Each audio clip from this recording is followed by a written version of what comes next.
देखिए, बहुत ही important topic है heating effect of di carboxylic acid. तो पहले डाई कार्बोक्सिलिक एसिड कौन कौन से होते हैं उस पर जरा ध्यान दीजिए, है ना। तो उसके लिए आपको बता दूं, जर्नल फार्मूला जो होता है वो ये होता है। ये डाई कार्बोक्सिलिक एसिड का जर्नल फार्मूला है। इसमें एन की वैल्यू जो है वो आप 0 से लेकर 6 तक रखते चलेगा। तो अलग अलग डाई कार्बोक्सिलिक एसिड बनेंगे। जैसे मान लो एन की जगह 0 रख दी तो फार्मूला क्या आ जाएगा ये। इसको कहते हैं ऑक्सैलिक एसिड। नाम याद होना बहुत जरूरी है। अगर आपने एन की जगह यहां 1 पुट कर दिया तो आपको ये दिखाई देगा। इसका नाम है मेलोनिक एसिड।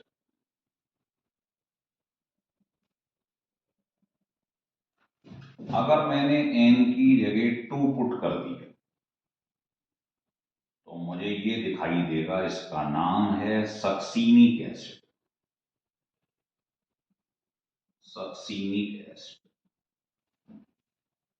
अगर मैंने एन की जगह 3 पुट कर दिया यहां तो 5 कार्बन हो जाएंगे।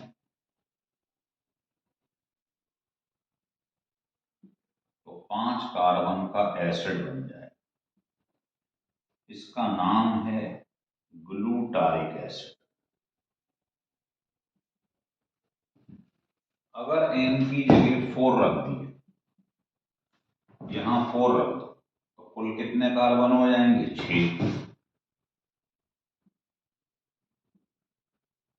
तो 6 कार्बन का एसिड बन जाएगा। इसका नाम है एडिपिक एसिड। ये बहुत इंपॉर्टेंट है, पॉलीमराइजेशन में भी काम आएगा, है ना। इसके बाद में अगर n इक्वल टू 5 रख तो ये टोटल 7 कार्बन का बन जाएगा। 5 रख दो यहाँ। बस मेन तो इनके नाम याद रखो, फिर इनका हीटिंग इफेक्ट बताते हैं आप। तो 7 कार्बन वाला जो होता है इसका नाम है पामेटिक एसिड। पामीटिक एसिड। और लास्ट अगर यहां 6 रख दें तो ये टोटल 8 कार्बन का बन जाए। इसका नाम होता है सोबेरिक एसिड। सोबेरिक एसिड। तो इनके हमें नाम याद रहने चाहिए क्या क्या है। अब इन पर हीटिंग इफेक्ट कैसे होता है, हीट का क्या इफेक्ट पड़ता है, तो इसको लिख लो, फिर मैं आपको समझाता हूं।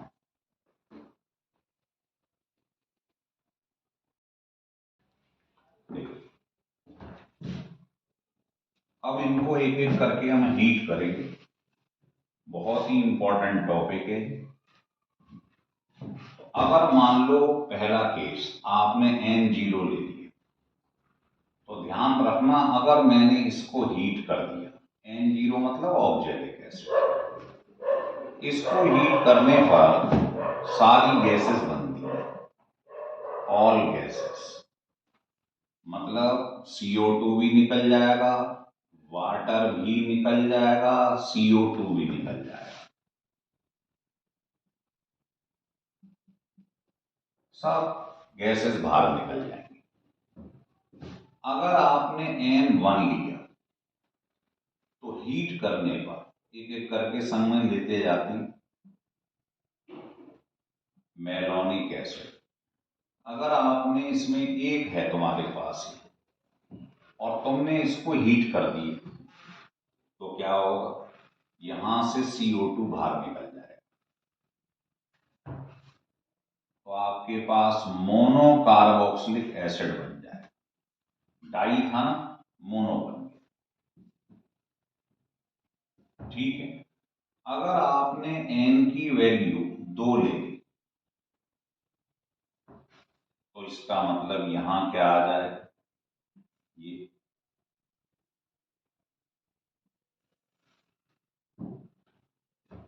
इसको हीट कर देंगे तो निकल जाता है इसमें से क्या? वाटर।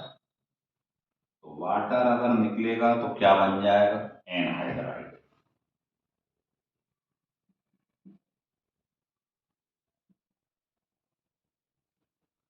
एनहाइड्राइड बन जाएगा। ठीक है, इसके बाद अगर आप चलती तो आप क्या देखोगे, आप इसको हीट करते जाइए। पहले इसको लिख लो फिर बताता हूं आपको। लिख लिए? 2 ले लो, 3 ले लो। ये है ग्लूटारिक एसिड, इसको ऐसे बना देता हूं, 5 कार्बन।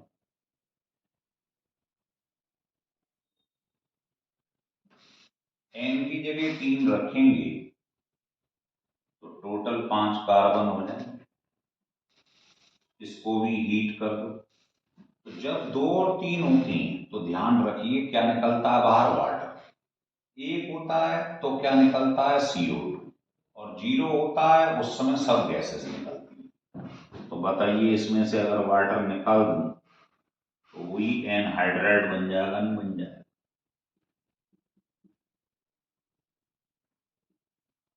तो चीज को समझ के चलिए। लिख लो।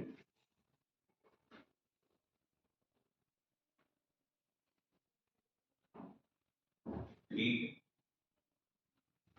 चलिए इधर लिख देते हैं, इधर जगह है। अगर n की वैल्यू 4 हो जाए, 5 हो जाए, 6 हो जाए और आपने हीट कर दिया इसको, तो वाटर और CO2 दोनों बाहर निकल जाएंगे। तो स्टेप समझ लो। n 0 हो तो सारी गैसेस निकलेंगी। n 1 हो तो CO2 निकलता है। n 2 और 3 हो तो वाटर निकलता है। n की वैल्यू 4, 5 या 6 हो तो वाटर और CO2 दोनों निकलते। ये है फंडा, बस असली। तो अब सोचिए आपके पास n 4 हो गया तो टोटल 6 कार्बन हो गए, है ना? तो आप इसको ऐसे लिख सकते हो, इसका नाम है एडिपिक एसिड।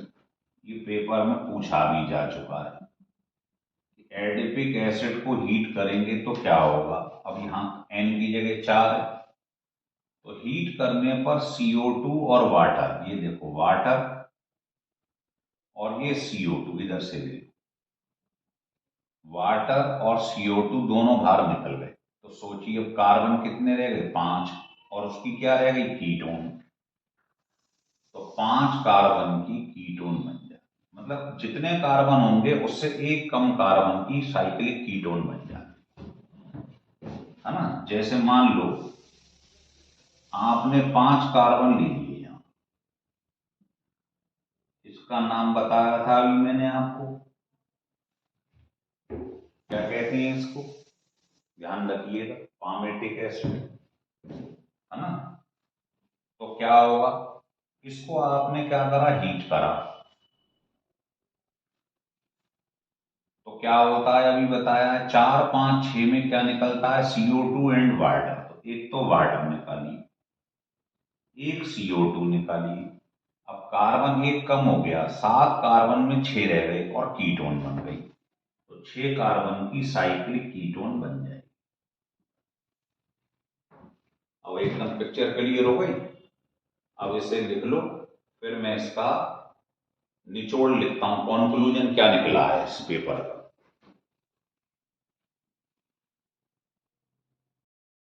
देखिए, तो इसका कॉन्क्लूजन जो निकाला है वो हमने ये है,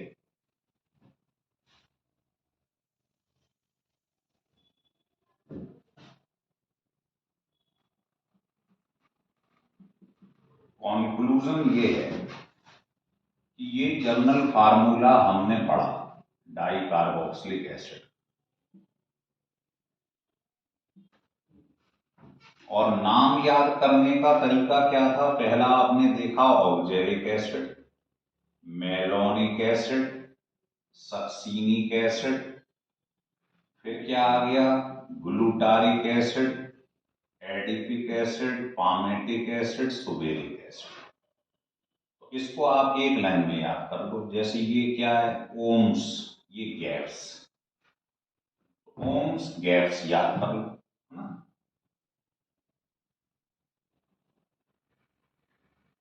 ऐसे करके ओम्स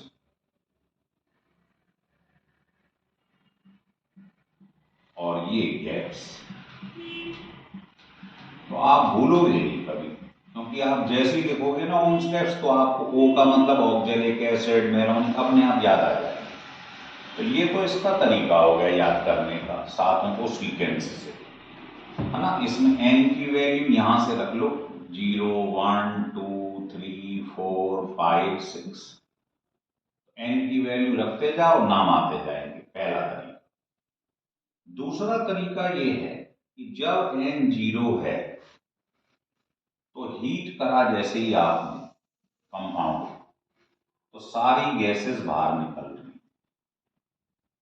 है ना। कार्बन मोनोऑक्साइड भी, CO2 भी, वाटर वेपर भी, सब चीज निकल रही। अगर N1 होता है तो हीट करने पर CO2 निकलता है, तो जो डाई कार्बोक्सिलिक एसिड था उससे मोनो कार्बोक्सिलिक एसिड बन जाता है। मतलब यहां दो एसिड ग्रुप थे, एक रह जाता है, अभी देखा था आपने, है ना। अगर N की वैल्यू 2 या 3 है और आपने हीट कर दिया तो वाटर बाहर निकलता है, तो ये बन जाता है साइक्लिक एनहाइड्राइड।